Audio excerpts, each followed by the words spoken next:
All right, welcome to the presentation. We've got about 20 people, 22 people live on the presentation here on Zoom. We're also simulcasting, as they would say, to Facebook Live. So whether you're catching this live or recorded, the agenda remains the same. As we get started here, I will ask everyone to keep themselves on mute as people are coming in. I've been muting them automatically. If you have a question, we're going to do a live Q&A at the end. So I'll just ask you to start entering your questions into the chat as part of the Zoom functionality. You can do that at any time. As we go through the presentation, I'll keep track of them and then save them all for the end. What else we need to cover? Okay, so I'm going to play the video. It's the 27 or so minute World Great Decisions video on the Northern Triangle. And then as soon as that's over, I will introduce Lynn to introduce our speaker. We do plan to have the call wrapped up by about 1:15, but if there are a lot of questions, we could go a little bit longer. And with that, I am going to get the video started here. Just share my screen again.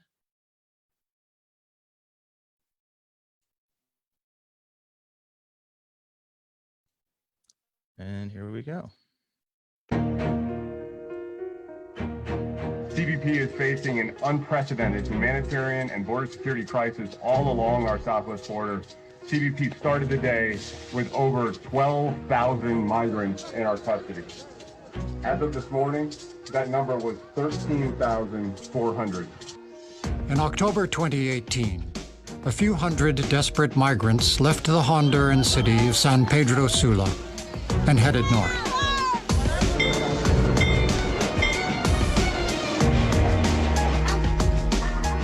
As they wound their way through Guatemala and Mexico, their numbers swelled to more than 7,000. Like others before it, the caravan drew ire from American politicians. Immigration is a really dangerous topic, and we're not going to allow people to come into our country that don't have the well-being of our country in mind.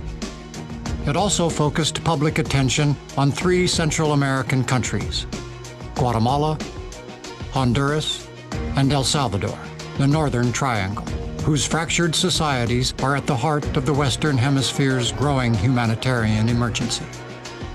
The Northern Triangle, the origins of America's migrant crisis, next on Great Decisions.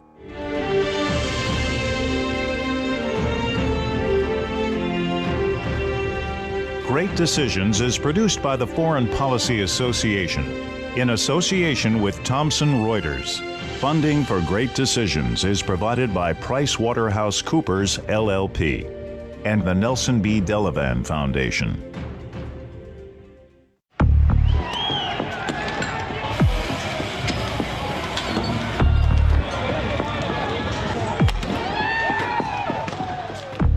In Central America's 3 most populous countries, law and order are breaking down.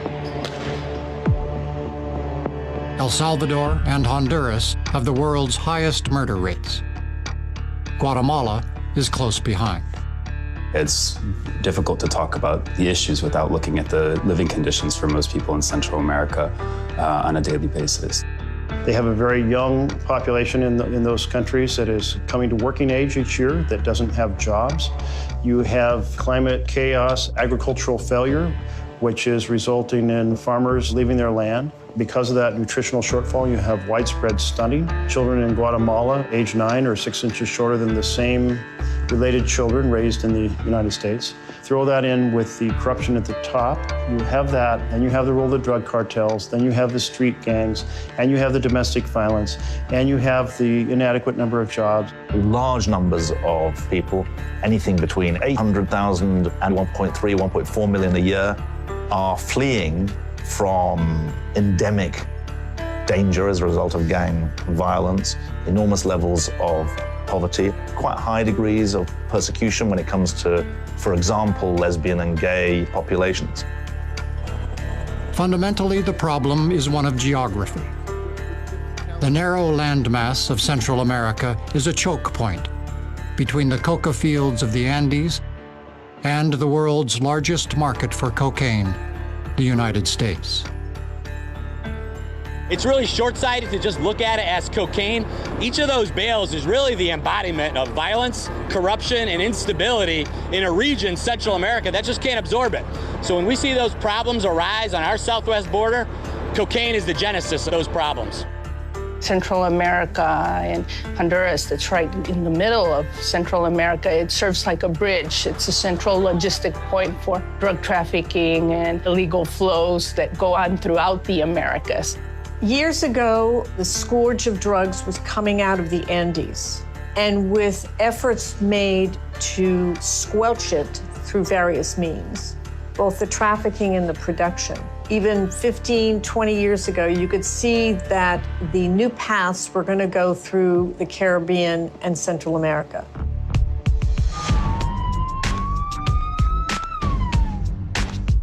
As order breaks down in the Northern Triangle, the countries of the region are increasingly at the whim of transnational forces, drug cartels from over the border in Mexico, and violent street gangs like MS-13 and the 18th Street Gang, which have their roots in the United States.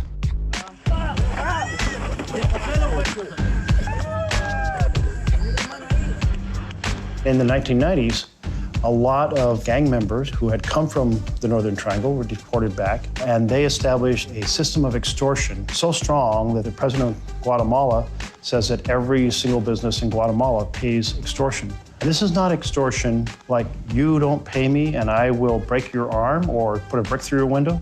This is you don't pay me today, I will kill you tomorrow, or I will kill a family member at the end of the week, or we will send a team to gang rape your daughter. The Salvadorans came to Los Angeles, and then they formed gangs, and now many of them have gone back to El Salvador. They really don't find economic opportunities, and the gangs give them a kind of identity. People are not safe at home like Honduras and other countries, and they have lost all faith that the situation is going to change.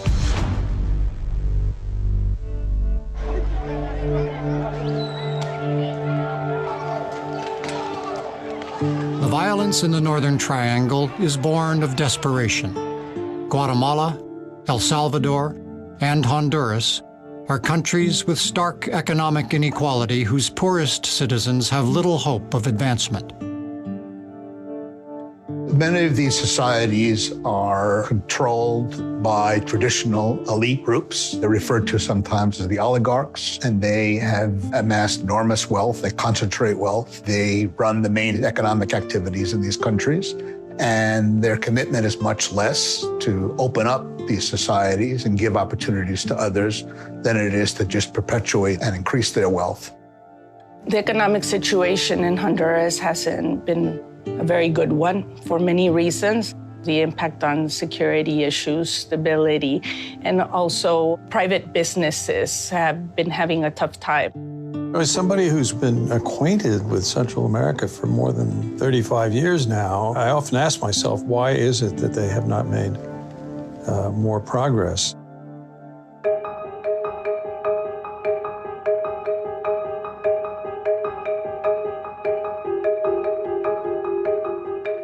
In 2014, a farmer could earn $2.20 for a pound of raw coffee beans.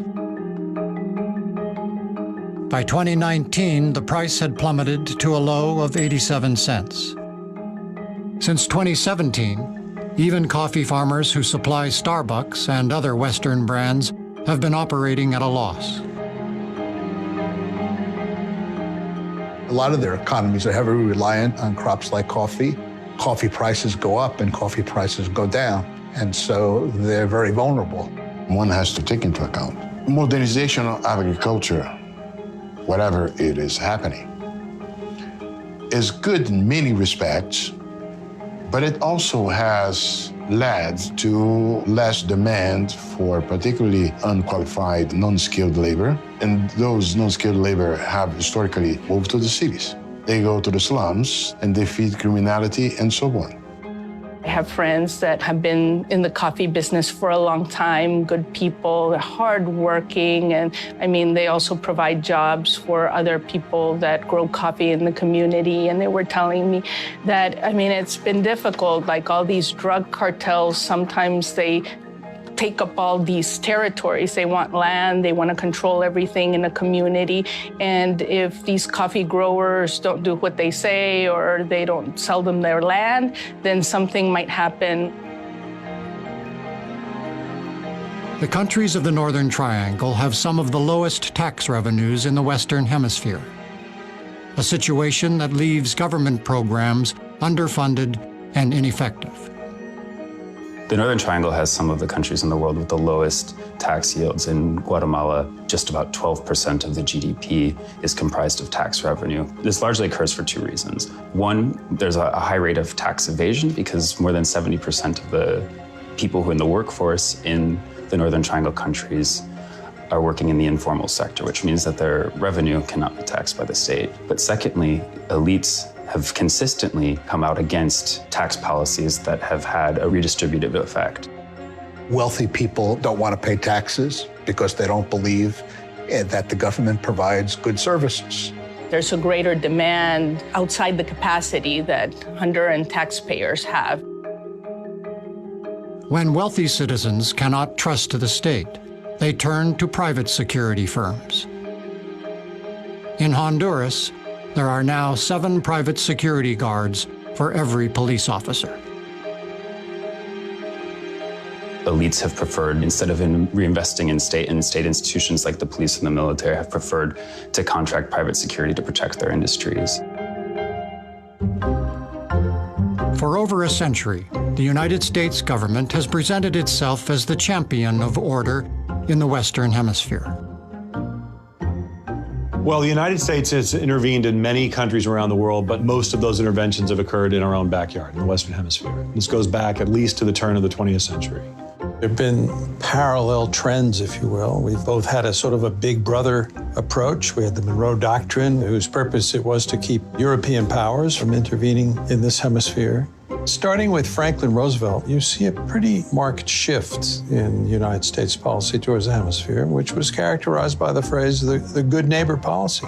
In the field of world policy, I would dedicate this nation to the policy of the good neighbor. In the latter half of the 20th century, Central America became a Cold War battleground. The United States took sides, sometimes openly and sometimes covertly, in the region's civil wars. The overriding concern and interest of U.S. policy was to win the Cold War and to prevent the Soviet Union, the big rival, to get a foothold in the region. The view was that countering the Soviet Union trumped everything else. You have to go back to the Cuban Revolution and the fact that the Soviets established sort of a beachhead there. In 1954, the U.S. government and the CIA intervened on behalf of the Guatemalan military and the landed elite to overthrow the democratically elected government, set off a 36-year civil war that left 200,000 people dead in Guatemala, and also a tradition of interventionism on part of the United States in what the U.S. government considered to be its backyard. In 1959, when the Cuban Revolution happened, the United States government became obsessed with a policy of containment in the region and actively sought to prevent another Cuba. The Soviets have made their decision to support the communists. Fidel Castro has made his decision to support the communists. Now, we must make our decision. The legacy of the United States and its involvement in the Cold War, on balance, in my view, is a positive one. I am not a fan of communism, nor is most of the world. The practical effects of those interventions delivered neither security for the United States nor liberty for the people in those countries. It was truly a loss across the board. When peace came in the 1990s, Washington became less directly involved in Central America. Following the Cold War, the United States government took a rhetorical turn and started supporting the fledgling democracies of Central America with significant development assistance plans. After periods of violent conflict in El Salvador, and particularly in Guatemala, these disputes were settled through negotiations. As far as those civil wars are concerned, they pretty much were over by the beginning of the 1990s.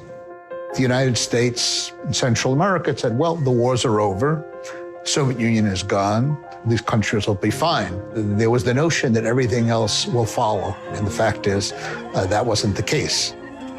Back in 2007, President Bush made a trip in which he stopped in Guatemala and he stopped in Merida, Mexico. In both of those stops, he got a firsthand view of A, the gang violence in Guatemala and in the Northern Triangle, and B, the drug trafficking and drug cartel violence in Mexico.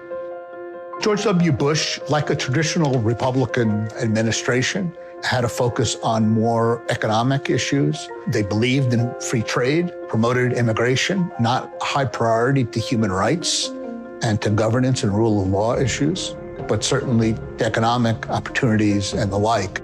We negotiated in the Bush administration a free trade agreement with all the Central American countries, the CAFTA agreement. They were an effort to better include those countries in our economic orbit. The Obama administration championed the Alliance for Prosperity, a plan to promote development in the Northern Triangle and strengthen the region's economies. The alliance continues with a mixed record of success. It grew out of, I think, President Obama's, at the very first Summit of the Americas that he went to, only a few months after he took office. He essentially said, I'm done having these debates about the past. I'm here to talk about what we can do for the future. And what he said, importantly, is we will engage the countries of Latin America as equal partners. We are committed to working together in partnership with each of these countries to find ways in which we can come up with more aggressive action plans to improve security and development and governance in these countries. The Alliance for Prosperity was born because of the unaccompanied children's crisis that really got out of hand in the summer of 2013. It's not about what we can do for the region.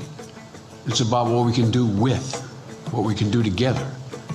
We all have an obligation to help the most vulnerable and to keep families together. There were many conversations between the United States and all of our countries, and conversations going on inside Honduras and also with our neighboring countries that were dealing with the same issues. And they came together and they created this plan. The question is, was it successful? The short answer is obviously not enough. But in my view, and like many others who worked those issues, we believe that it was the right track. And we should have continued in that vein. It is the policy of this administration to dismantle, decimate, and eradicate MS-13. They extort, they rape, and they rob. They prey on children. They shouldn't be here. As a candidate and as president, Donald Trump has used harsh rhetoric to highlight the gang problems flowing from the Northern Triangle. His administration hopes to check the spread of violence. The Democrats won't support securing the border, which we know we have to do. We have a border for a reason. Every country has borders. So we need agents, we need technologies. In some places we need barriers. The media won't tell you this, but we're building the wall, and we're building it on an expedited basis. We're taking money from all over because, as you know, the Democrats don't want us to build the wall. They're fighting us at every step. Well, it's a complete misreading of legislative history. Democrats and Republicans worked together in 2013 to do a bipartisan bill. It had security at the border. It had security at point of employment. It used visas to address job shortages in the United States. It had a path to citizenship for folks who had arrived before a particular date. It was a bipartisan, let's solve these problems. What we now have is a president who wants to use immigration as a political tool to exacerbate differences in America. President Trump has pressured Mexico to join his crackdown on Central American migrants.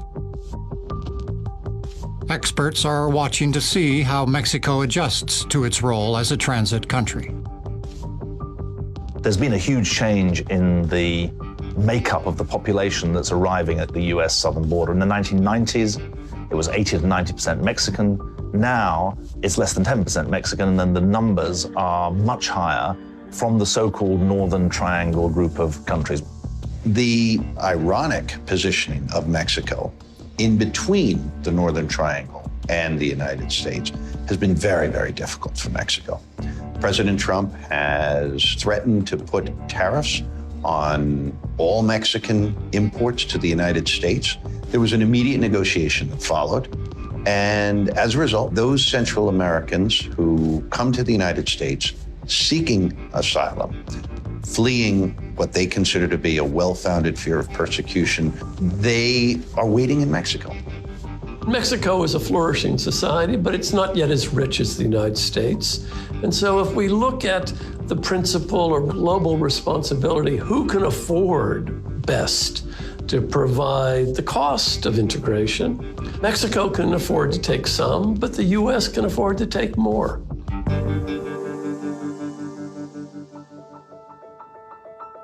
The limitations that the Trump administration has placed on temporary protected status for migrants from Honduras and El Salvador may have lasting and unpredictable effects within those countries. The administration's argument is that they don't qualify under the 51 Convention. That is, they are not individual targets of persecution on grounds of race, religion, nationality, political opinion, or social group. Put together generalized violence with the climate stress on many farms, and you have a significant number of people who are not fleeing specific individualized persecution on race, nationality, religion, etc., but are having to flee for their lives. In our experience, we work at the International Rescue Committee from El Salvador through Mexico into the southern parts of the United States. And the reason people move on is in some cases for economic reasons, and in those cases they don't qualify for asylum status in the United States. But for many of them, the gangs that they are fleeing from operate not just within Guatemala or within Honduras, they operate on the refugee transit routes. We have asylum laws that we know are creating the wrong incentives. We're creating the incentive for poor little children to be kidnapped or brought across the border just so some adult can get to be released. How could you feel good about yourself? You say, oh, I don't want to do any of that, because that's what's happening. And then not giving the border agents enough help to deal with the humanitarian crisis. The Trump administration wants a safe third country agreement with Guatemala, which would require refugees to first seek asylum there before continuing on to the United States. Critics say the agreement with Guatemala, the single largest source of asylum seekers at America's southern border, is not realistic. There is also talk of something called a safe third country agreement being negotiated.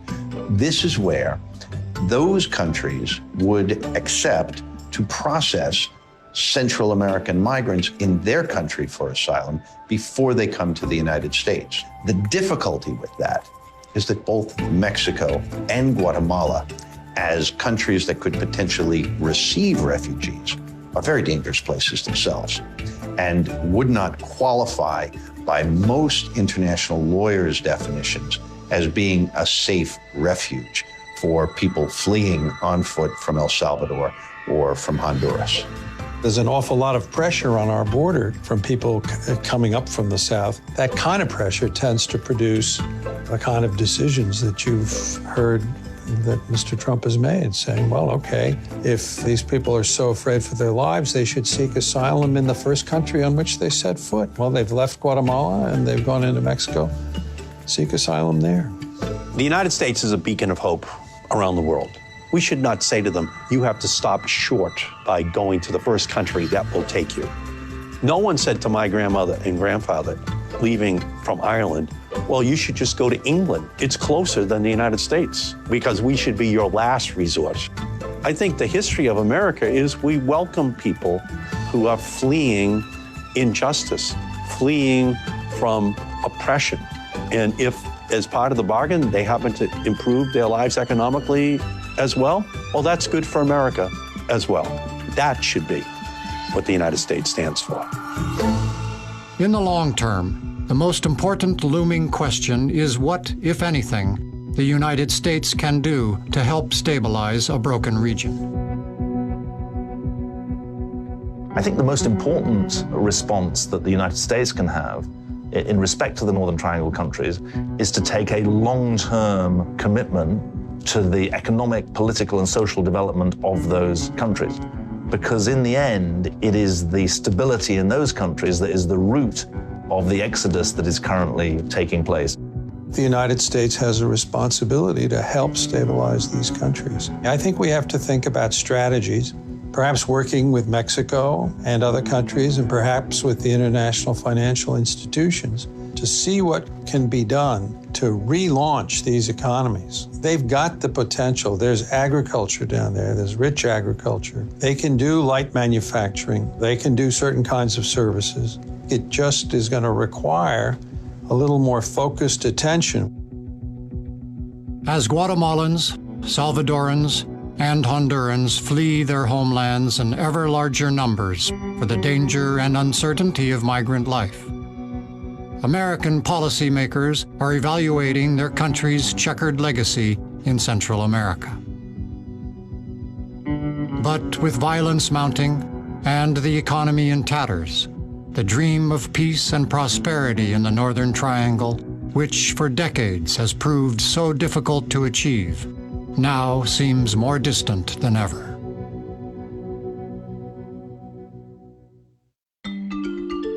Great Decisions is America's largest discussion program on global affairs. Discussion groups meet in community centers, libraries, places of worship, and homes across the country to discuss global issues with their community. Participants read the 8-topic briefing book, meet to discuss each topic, and complete a ballot, which shares their views with Congress. To start or join a discussion group in your community, visit fpa.org or call 1-800-477-5836. Great Decisions is produced by the Foreign Policy Association in association with Thomson Reuters. Funding for Great Decisions is provided by PricewaterhouseCoopers LLP and the Nelson B. Delavan Foundation. And I'll just bring the volume down. I'll let the credits run here for a minute. This video, as I said, is from the Foreign Policy Association. It's part of the Great Decisions series, which we normally bring to the area as a series of live events hosted around the community. Obviously, because of social distancing and quarantine rules, a lot of those presentations have had to be canceled. So we're doing the best that we can to continue bringing this presentations to you, this programming to you. And this is the format we've got here. So I will remind you before I turn it over to Lynn, we've got time for a Q&A at the end. So use that chat to send your questions in by Q&A.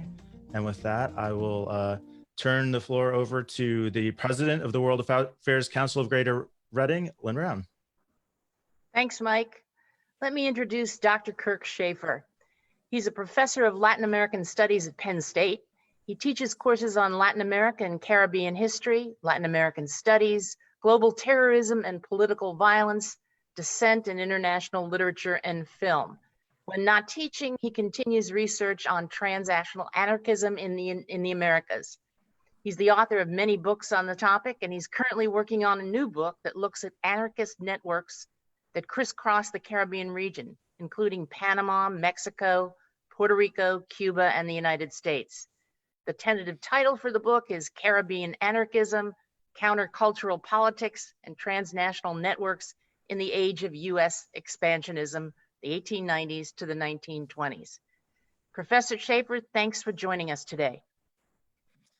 Thank you for having me. I hope everybody can hear me okay. Yes. If you hear a little banging in the background, I'm not coming under fire. I'm not under attack. The roofers were supposed to be here yesterday, but with the wind and the rain, they're here today. So you see me in the basement, and it's about as good as it's going to get. So please don't freak out if you start hearing banging. All right. So let me go ahead and Mike, if it's okay, I can put up my screen, yes? Yeah, you should be able to share. There you Very go. good. Yep.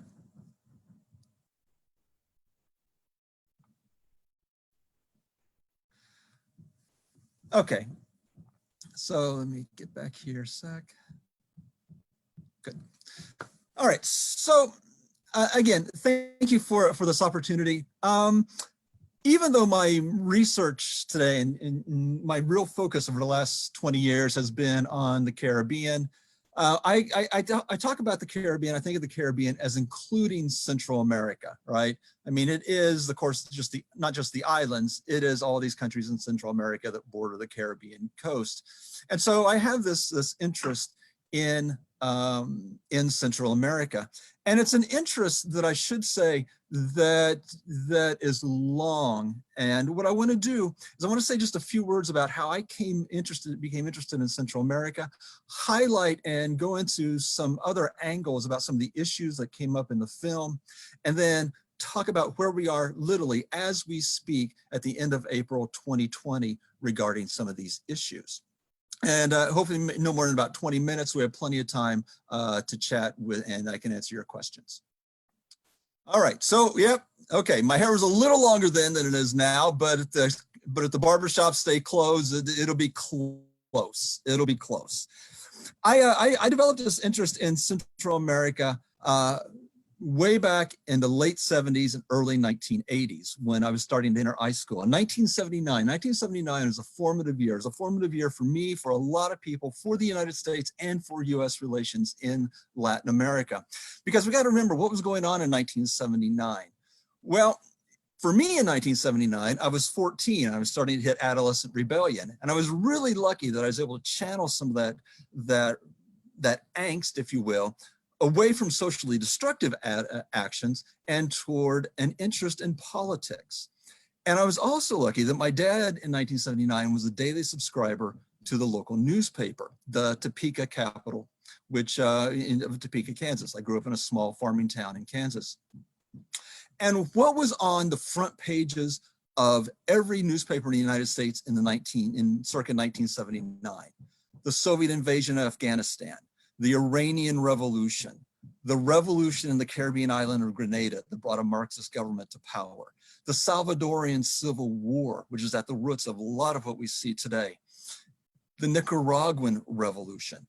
All of these happened in 1979, incredibly formative period.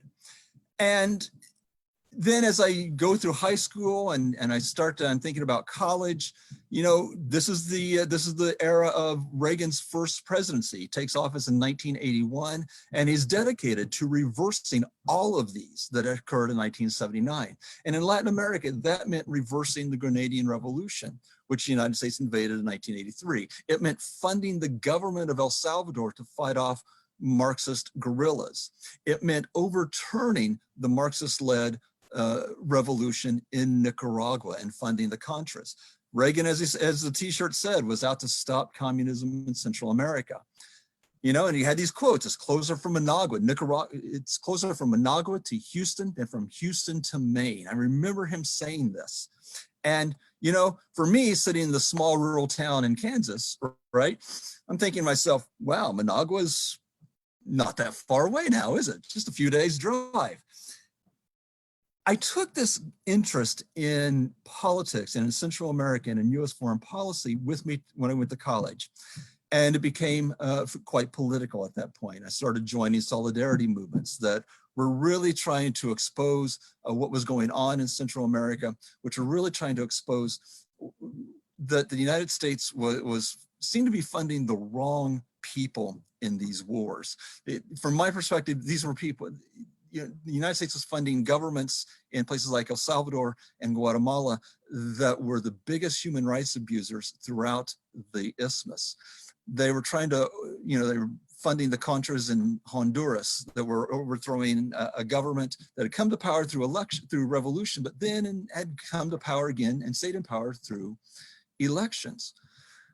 I continued this interest in Central America into the 90s when I started first going to Nicaragua and El Salvador once the wars were over.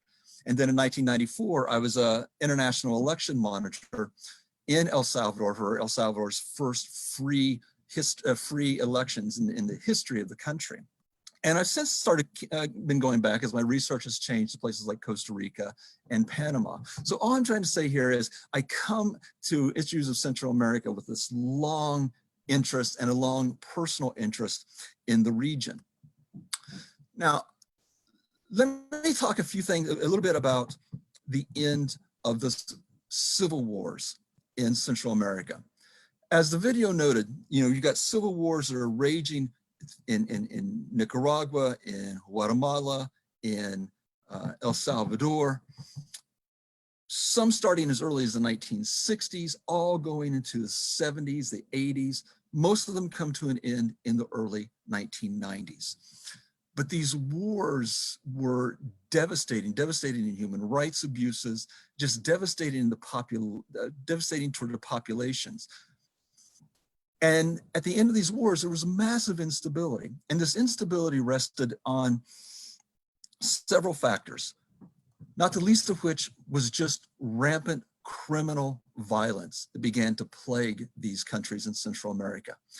Some of these countries, for instance, El Salvador, Honduras, in the early 2000s, these countries had the highest murder rates in the world. And this was because what was happening is these were societies that had unbelievable amounts of weapons still within the countries. Even though the armies and the rebel groups had demobilized at the end of the war, the guns didn't completely disappear. And they get into the wrong people's hands. It creates immense amounts of criminal daily violence that was amplified by the emergence of the street gangs. And the video is a little contradictory here. There's one that says the gangs were formed in Central America. One guy says they were formed in Los Angeles. It's a lot more complex than that. These gangs, these mostly Salvadoran-based gangs like MS-13 or the 18th Street Gang, these gangs were really formed in Los Angeles in the 80s by teenagers, children and teenagers who had fled these wars in Central America. These were young refugees who had come into the United States in the 1980s. They were fleeing that violence. They got into the gang wars, the cocaine wars, the crack turf wars in Los Angeles. They get thrown into the California penal system. And when California embarks on this wave of penal reform in the mid-90s, what they start to do is they start to empty the California penal system of quote unquote foreign criminals, like these Salvadoran gang members, so that they can put, like, let's be honest, Black people convicted of crack cocaine crimes into the California prisons. And so they start sending all of these gang members back to places like El Salvador, places where they had never committed a crime in El Salvador. So the Salvadoran government, what did they do with them? These people weren't criminals in El Salvador. They let these people out to roam the country. And so these gangs start spreading throughout the country. They start engaging in turf wars in the 1990s. They get a hold of the guns that are rampant in society at the end of the war, and they start to spread, not just throughout El Salvador, but these gangs start to spread into Guatemala, into Honduras, all the way into the United States, so that these gangs are in almost every state of the United States today. There's massive corruption that exists throughout these countries. A lot of the aid that doesn't make it into the government, it disappears into private hands. As we noted, there are a few taxes that are collected.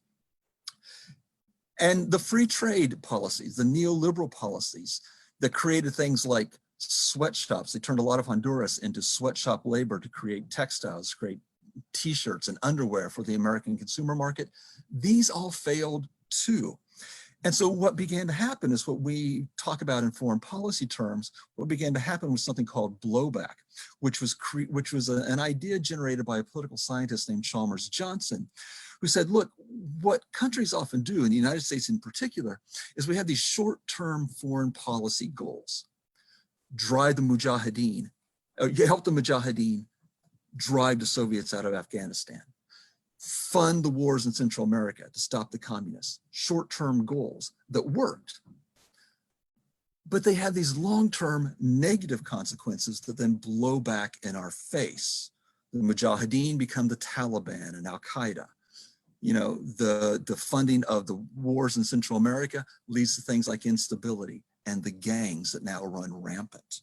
So this is some of the historical importance of this. All of this leading, again, as the film noted, to all kinds of massive migration out of Central America and to the United States. But again, as I note here, we have to remember these countries were never enemies of the United States. Throughout the Cold War, no matter what you thought of the Cold War policies, Guatemala, El Salvador, Honduras, these were always US allies. These were always countries that helped the United States in its foreign policy endeavors. And now the people who are living out the consequences, the long-term blowback consequences of those policies are trying to get to the United States for a better life. Now, different waves, different types of migration have emerged. We have the traditional type of migration that we see mainly from Mexico, mostly single men whose numbers began to fall after 2008 because of the recession. Mexican migration began to decline and more Mexicans began to return home because there simply weren't the jobs after the 2008 recession. But migrants who mainly came for economic reasons. In the Northern Triangle countries, we're seeing more and more families, as well as single men, but more and more families, more and more unaccompanied children. And these numbers have done nothing but surge since 2013. And again, remember what they're fleeing.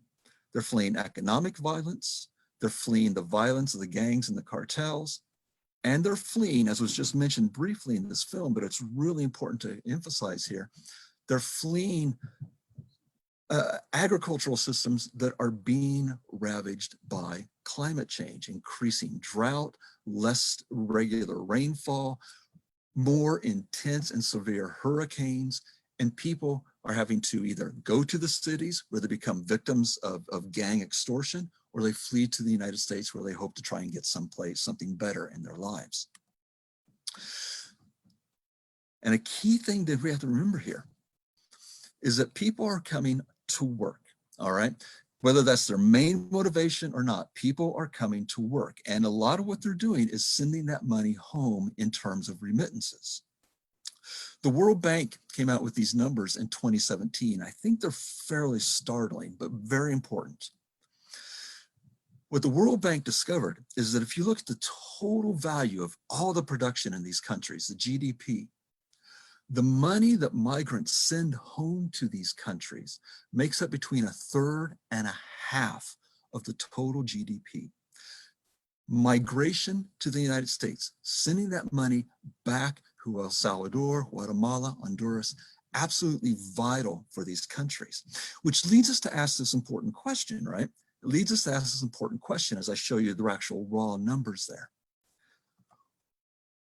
If the United States were to stop all of this migration from the Northern Triangle to the United States, what would be the impact on the United States? These people make up about 8% of immigrants in the United States. Not a huge, if we were to stop their migration to the United States, it would probably not really matter economically very much. But of course, if we stop that migration to the United States, what are the implications for these countries where people can no longer send those remittances back to? What happens to a country that loses 1/3 to 1/2 of its national revenue? Well, what happens is instability. And here's where the United States has to be very careful.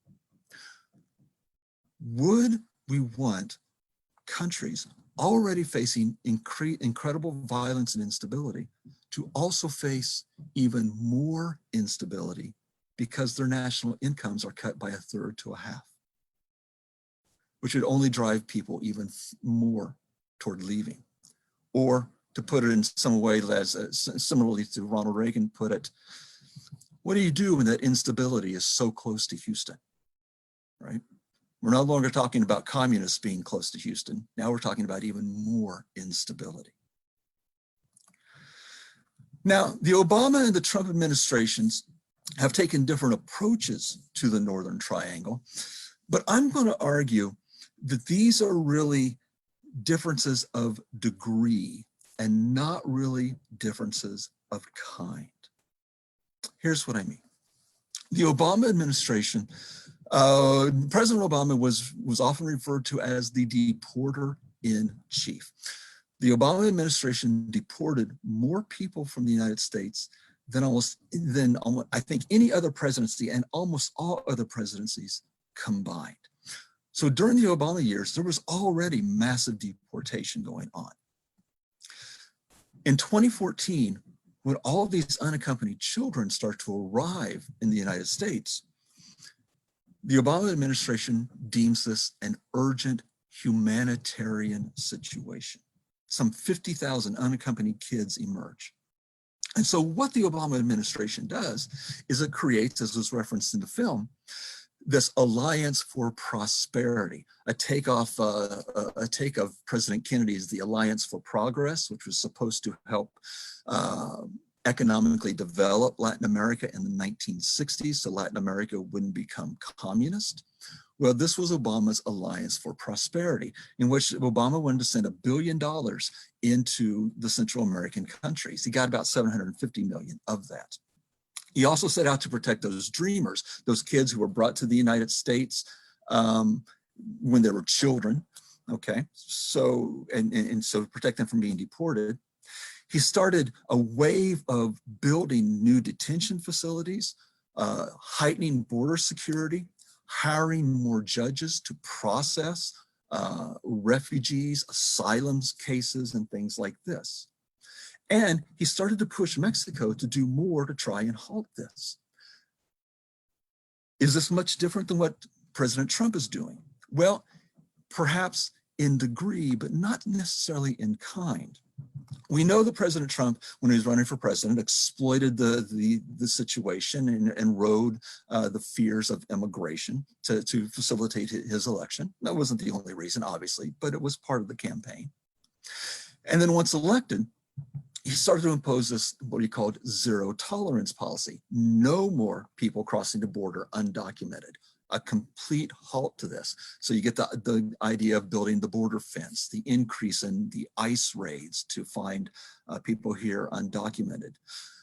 Changing the asylum rules so that when people came to the United States, when they got to the border, instead of crossing into the United States at a legal checkpoint and declaring themselves, turning themselves over to the Border Patrol and declaring themselves to seek asylum, now those people are taken and before they can claim asylum, sent back into Mexico, where now they have to seek asylum while living in Mexico.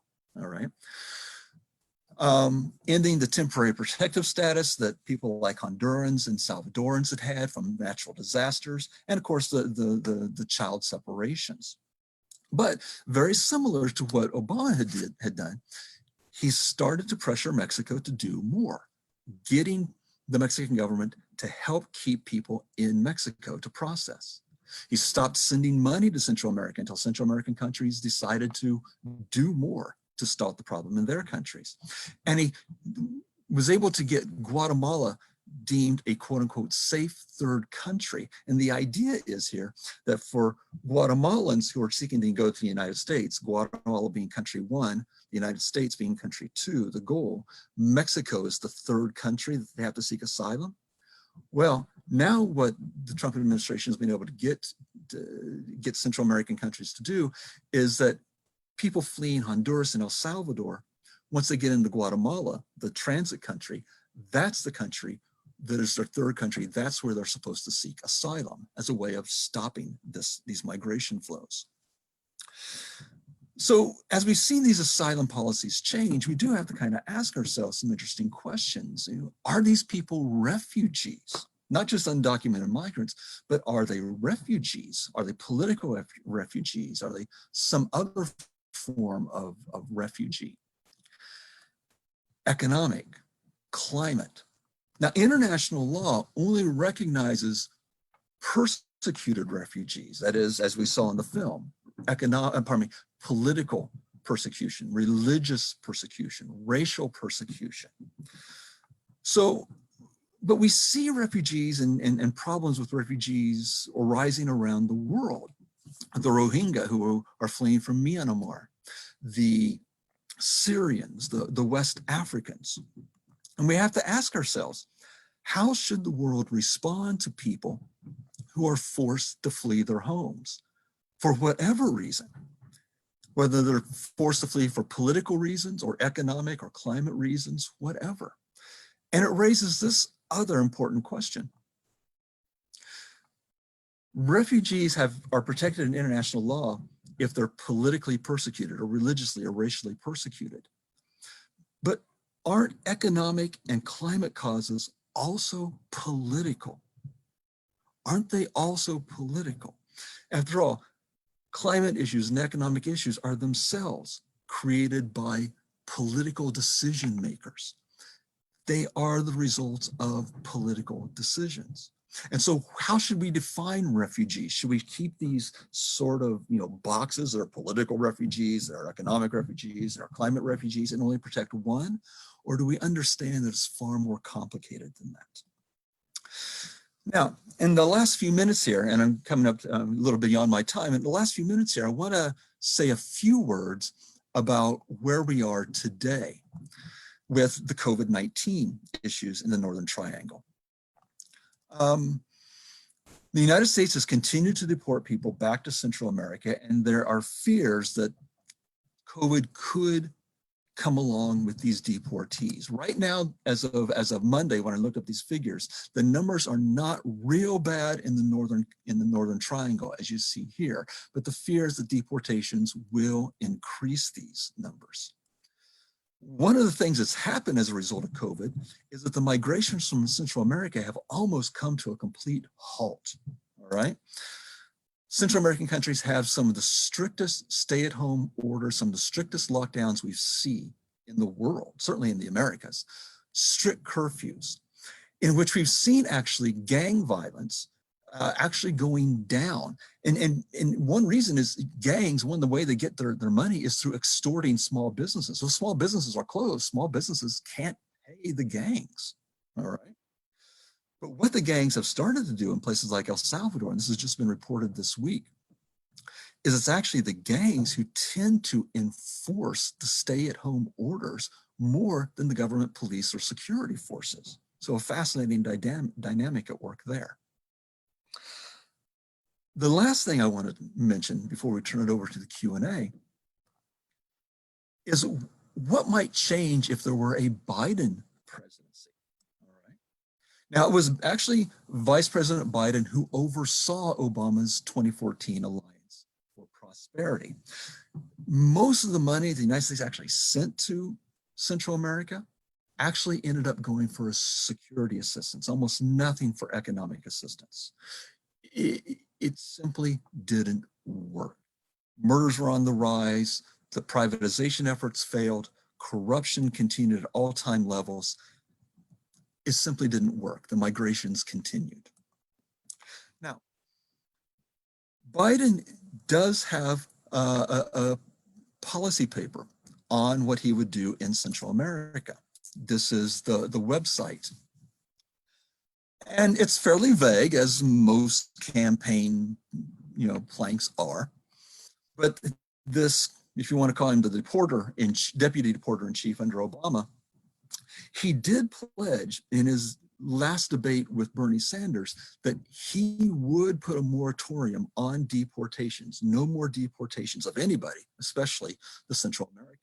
He's pledged $1 billion a year for 4 years to help Central American countries economically develop, giving them loans, and in a nod toward climate change, develop toward clean energy. It's not much of a policy. It's not really a lot different than what occurred in 2014 with the Alliance for Prosperity. At least it's a nod, but if it's not really much better than the 2014 Alliance for Prosperity, probably not a lot will come out of it. All right. So, very pessimistic times. My apologies for being even more pessimistic, but let me go ahead and now open it up to any questions. That was a great presentation. Thank you so much for that, Professor Shaffer. I consider myself to be pretty politically informed, but I think between this presentation and the Great Decisions video, like it's so helpful to have this context. What I find is most of the questions have to do with the gang activity specifically. We got one from Facebook. I've got a couple that actually came to me through email before this presentation. But if anybody who's on live here on Zoom wants to ask a question, still time for you to get it into the chat. That's the best way to communicate with us. So I feel like we kind of got bookends, right? We talked about the Civil War that kind of set the stage for the gangs. We talk about the immigrants who are coming to the U.S. as a result of the gangs. But what about the gangs in between? It seems like the Civil Wars kind of set the stage. U.S. drug policy pours fuel on the fire. We've seen the impact on the immigrants, but what's been the impact on MS-13 and what is the U.S. doing, and how effective is it to address the actual gang problem? Right. So the gang problem, again, it's nothing new. These gangs have been there since the mid 90s. They become increasingly entrenched with the Mexican drug cartels. And there's really not been a lot of headway with the gangs. To be somewhat flip about it, and this is a really awful thing to say, perhaps, but probably COVID-19 has had more effect on the gangs than just about anything else. They are having, they can no longer run drugs. The drugs are, the borders are shut down. They're having all kinds of difficulty getting drugs out. They're involved in running guns. They can't do that. They're involved in human trafficking. The migration routes are closed. They're not getting the extortion money from the small businesses. Probably COVID has had as much of an impact on these groups as anything. And Dave Carroll actually sent me a question yesterday kind of along these lines. He asked me, would if we lowered the demand for drugs in the United States, would that help undermine the power of the gangs? And I would say not really, because the gangs have so many other ways to make money, whether it's the human trafficking, whether it's gun running, whether it's the extortion, wherever they are. Gangs are just a part of the pie. And while they might take a certain financial hit, I don't think they would lose a lot of their power. Not to mention, they're still, like the cartels in Mexico, they're still entrenched in the state-run security forces. There's a fear that they're increasingly entrenched in the private security forces that film noted. So probably not a lot of, nothing has really hampered their power, and a decline in US drug demand would probably not do much to hamper their power either. Yeah, that was one of the main questions, is how much of it is driven by demand for drugs, particularly coming from the US. What are the levers in terms of the gang violence, do you think? Well, one thing that the 2014 Alliance for Prosperity did when it sent that $750 million to the Northern Triangle, a lot of that money, most of that money ended up going for security assistance. And that was an attempt to try and rein in the power of the gangs. But it simply didn't really have much effect. The gangs are too powerful. They can morph too easily. They have too much influence. The administrations of these countries still remained highly corruptible. And so even sending all that money in that ended up being spent on security assistance to try and rein in the gangs, that didn't have any real effect. I'm not an optimist when it comes into reining in these gangs. I'm not an optimist at all. My only hope is that over time, these gangs become so fundamental to the structural operations of these countries that they in some way go from criminal to legal activity. And there's precedent for this. At the end of the civil wars in Central America, all the rebel movements in Guatemala and in Nicaragua and El Salvador, they all laid down their arms and they all became legal political parties. And they took part in the, daily structural operations of the country. They had been in armed conflict for decades. So my most optimistic appraisal would be that the gangs themselves become so entrenched into the overall functioning of the economic and social livelihood of the country that they no longer need to resort to things like violence, that they become some sort of a non-state actor, maybe even a quasi-state actor that begins to operate in some way with these governments. Perhaps like the opium farmers in Afghanistan, things like this, right?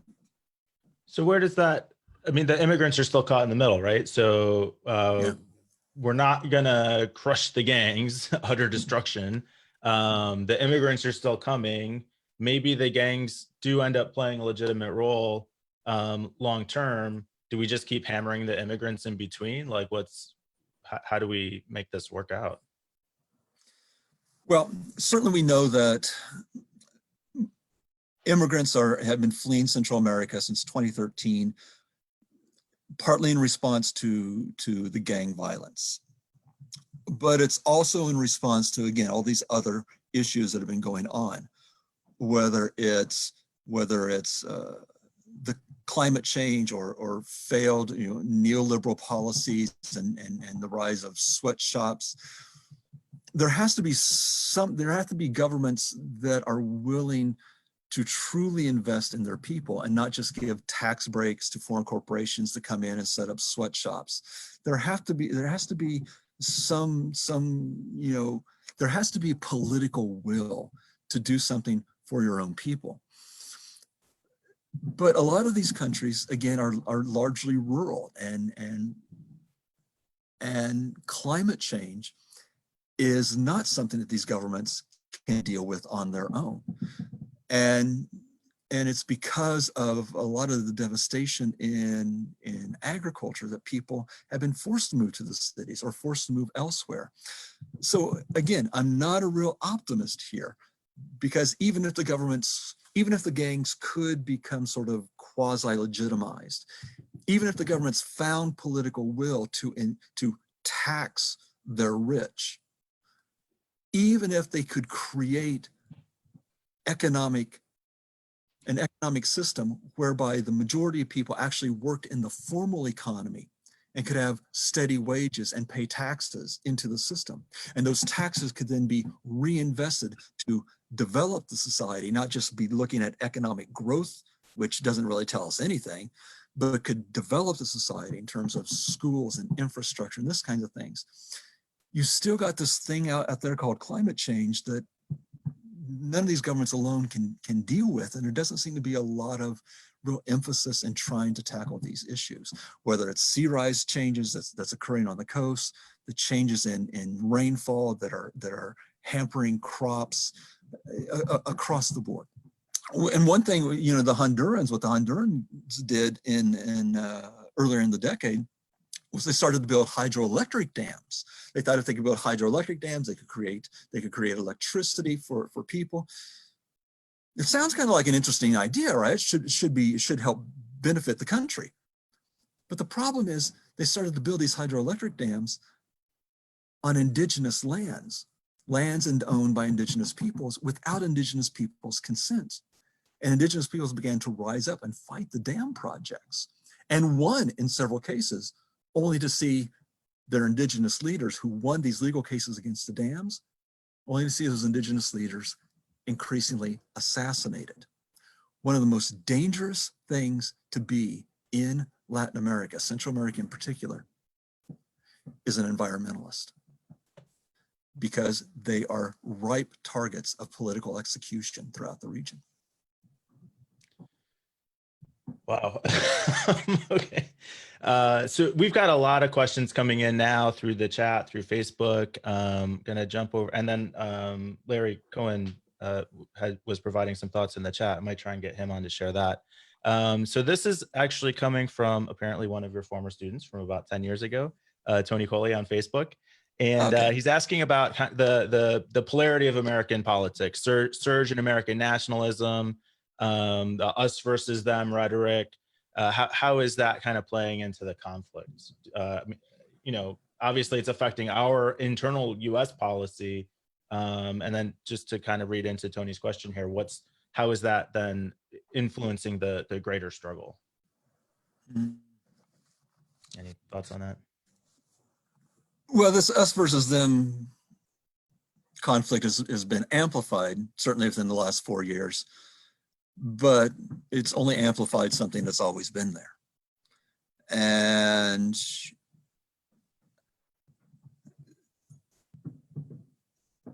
I think as long as we continue down this road of hyper nationalism, and I understand, I completely understand where a lot of the nationalist sentiment comes from, particularly in terms of economics. It is in many ways a response to the neoliberal globalization policies that began to emerge in the 1980s and really came into force in the 1990s. Things like free trade policies and the like. And there's been a huge backlash against those, whether it's on the left with the Sanders campaign, for instance, or on the right with the Trump campaign. There's in this element of nationalism that has really become part and parcel to a lot of our discourse in this country these days. But at some point,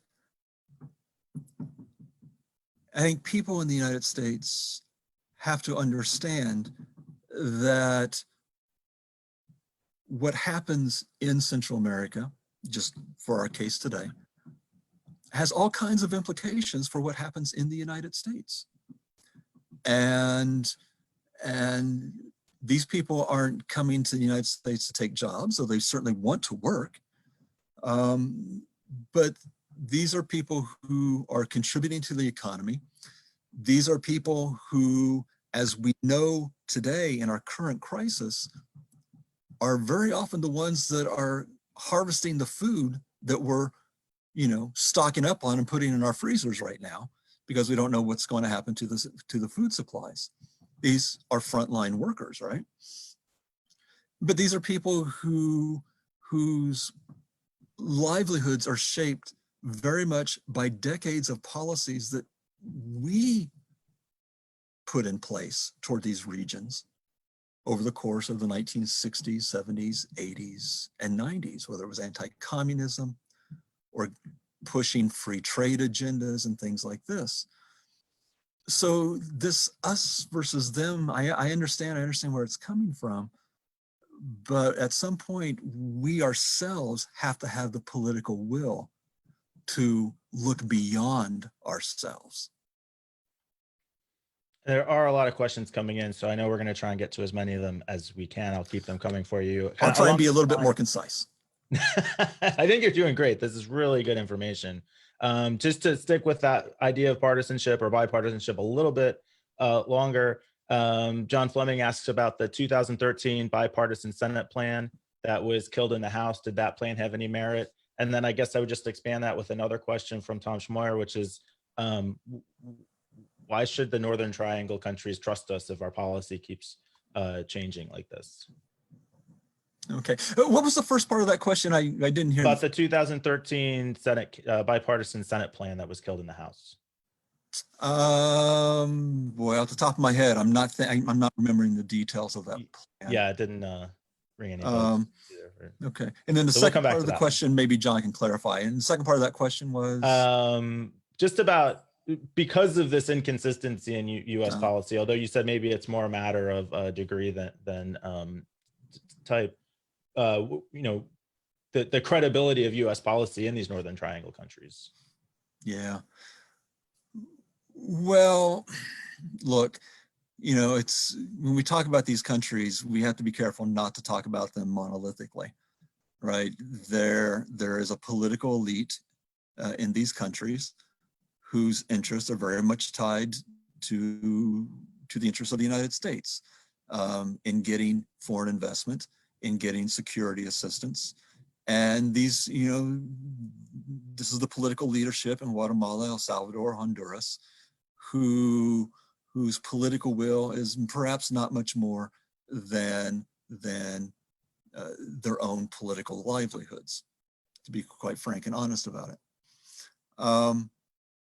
So they're gonna work with Washington, and we've seen this, even in Mexico, which has the most socialist left-wing president that Mexico's had since the 1930s.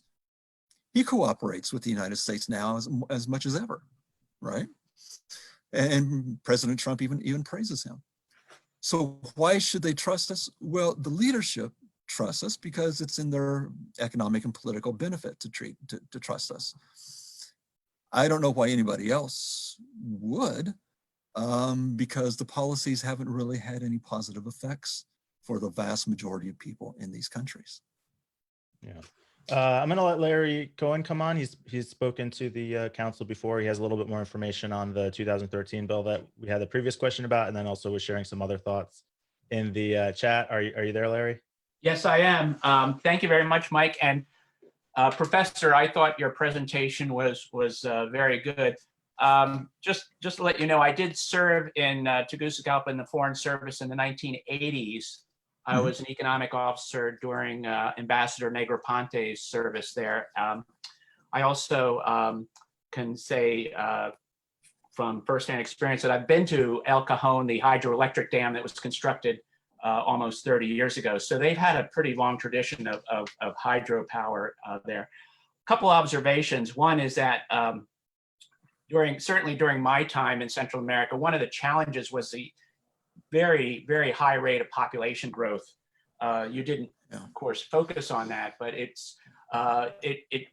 we've seen in countries that have had high levels of growth like that they've just been unable to keep up with the youth bulge, and I think that was a problem even back when I was serving there. Also, these countries never really recovered from Hurricane Mitch, which was over 20 years ago now, and it would have been the same as if after Hurricane Katrina, there was no real effort to recover in New Orleans. Okay, and so that's also that plus, of course, climate change in general, which you addressed. But one thing I thought you didn't emphasize enough on is the role of the immigration reform here in the United States. That was a bill, I believe, that Mr. Fleming was referring to, 2013, 2014, of course, it failed. And I would submit that the lack of having a comprehensive immigration reform in the United States has been a real problem for the Central American countries, not only for the people who are already here, but what we do with people who arrive here.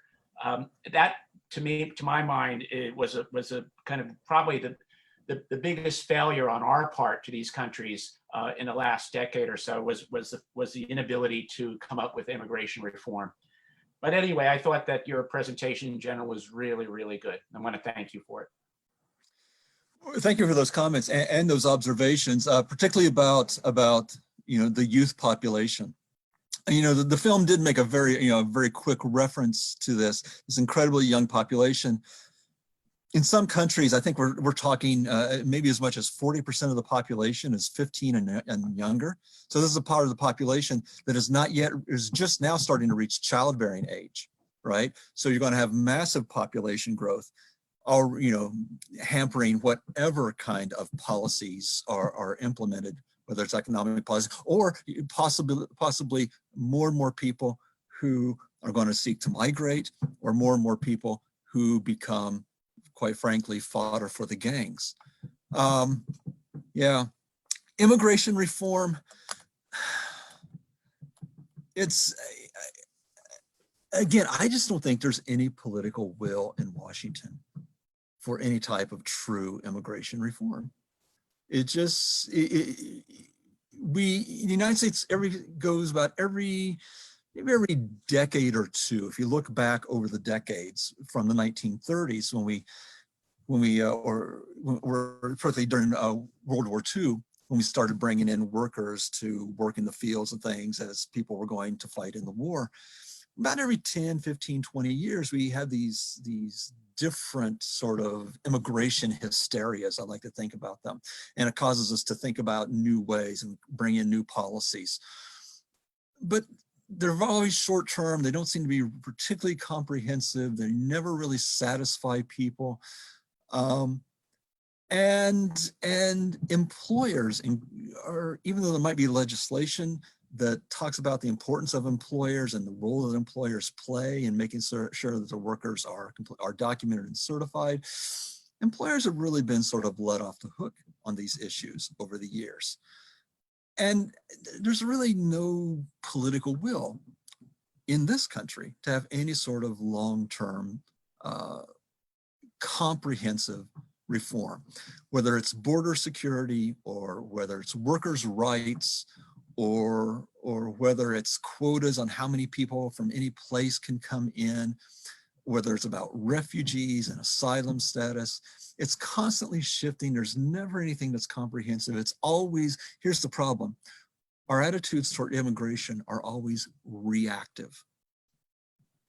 We're never proactive when it comes to immigration. Right, that's what it comes to. Probably an issue in a lot of policy areas, I imagine. Unfortunately. Okay, so we are at 1:15. We agreed that we could go a little bit longer. The questions have slowed down, so I've got these two last questions that I will get in here, and then we'll bring Lynn back in to close the program. Okay, so in light of his approval ratings in the area, what's your take on the new president of El Salvador, Nayib Bukele? Interesting guy. There was a lot of hope for him, I know, initially, because he came out of not the traditional two-party system. He came from a different party. He was actually in one of the parties and kind of left or was kicked out, depending on who you read. His father, he comes from a fascinating background. I think he's married to, let's see, his wife, I believe, is Jewish, but he comes from a Muslim background. In fact, his father actually runs the #1 mosque, the main mosque in El Salvador. So coming from this really kind of unique background, but a man who seems to be very quickly following into this sort of authoritarian pattern of rule that we're increasingly seeing, whether it's in the United States or it's in Brazil or wherever it is. And so I don't hold out a lot of hope that he'll be able to maneuver that much. He certainly is. He certainly has good relationships with the Trump administration, so that's good for him and for his perhaps political future. But I don't have a lot of expectations for him. Sure. All right. And to wrap this up, something that hits a little close to home, you're probably aware, and I don't want to overstate it, but we've been dealing with this COVID-19 thing here in the United States. What rumors about this? Sound familiar? Yeah. So, with respect to the immigration, how are the immigrants themselves being affected by this COVID-19 stuff that's going on right now? So I think I may have alluded to this in the talk, but let me talk a bit more about it. As we know, the immigrants are still being deported from the United States. Those who are in the detention facilities so those deportations have not ceased, and there's the great fear that some may be infected with COVID and can take that back to these countries. I don't know what's happening. I assume what happens, because I haven't read about this, I assume what's happening is when these new deportees are being sent back to El Salvador, Guatemala, Honduras, I assume that they're being quarantined because, as I say, these countries have very strict quarantines and stay-at-home laws right now. I would hope so that could mitigate that. But I think that the most fascinating consequence of all this is that the migrations have pretty much ceased at this moment, right? You know, certainly there's no talk of caravans right now because there couldn't be a caravan if anybody wanted to put one together. So this has been, I suppose, good for the Trump administration. But then again, what of course it means is more and more people are stuck in these countries that are trying to flee. So it means they're increasingly stuck in these countries facing not just the problems they face, but now the added problems of not being able to work, not being able to increasingly maybe not being able to eat. We got to remember, none of these countries have stimulus plans. None of these countries have the resources to provide stimulus payments to businesses and to individuals like we see in the United States and in Western Europe. So these people, you know, are with no ability to leave, as dangerous and as that always was. Their conditions must be even more dire than we can imagine. Yeah, that's a great point. I'm glad you pointed that, you called attention to that. It really, like, hearing you say that, I realized, like, even for myself, like, oh yeah, that's like major. We're very lucky to have that. So this was a great presentation. I will speak for the audience, say we really appreciated you sharing your expertise. It was well presented. It was highly informative. I think we are, you know, my understanding of the issue, I feel, has grown significantly. I want to thank you personally, and I will turn over the floor to Lynn. Okay, Mike, and thanks to Dr. Shaffer, and also thanks to Mike for your emceeing today. We really appreciate all the effort you've put into this so very much. So just quickly, today's program is a response to the COVID-19 virtual programming that we're trying to create since we can't gather at these times.